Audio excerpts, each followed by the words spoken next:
falling is only half the story.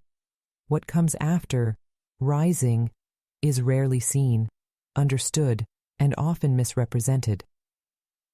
Most people assume rising after cyber fraud means moving on, and yet the reality for survivors is more complex. Rising is not about returning to who we were before the crime. We must first claw our way forward, all while the ground beneath us remains unstable, and support needed to hold us up is largely absent. We're unaware of how many shoes are yet to fall in the aftermath. Silence would be far easier than facing truths. I fully understand why 85% of cyber fraud victims do not report crime committed against them. The wreckage few see. Cyber fraud is not a one-time event. It's a long tail of wreckage. Imagine financial devastation without restitution. Once money is stolen, it's almost never recovered. Federal tax law adds insult to injury, taxing some victims on money stolen from retirement accounts.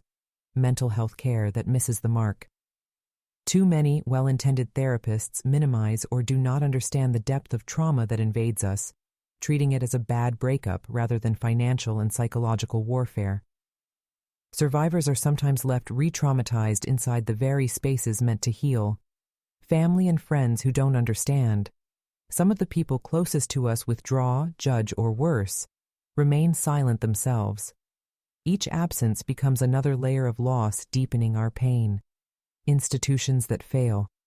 From law enforcement to financial institutions, victims are told, "There's nothing we can do."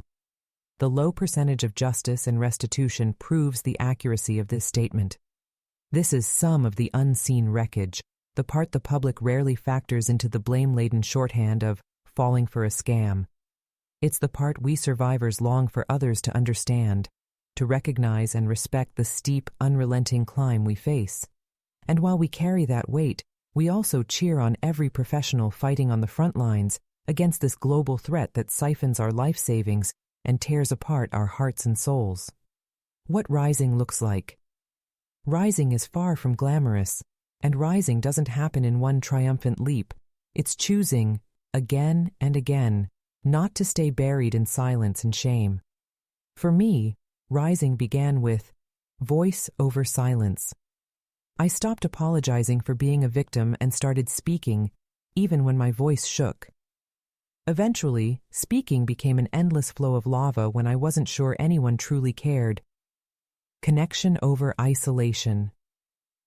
I found strength by standing shoulder to shoulder with other survivors, rising warriors.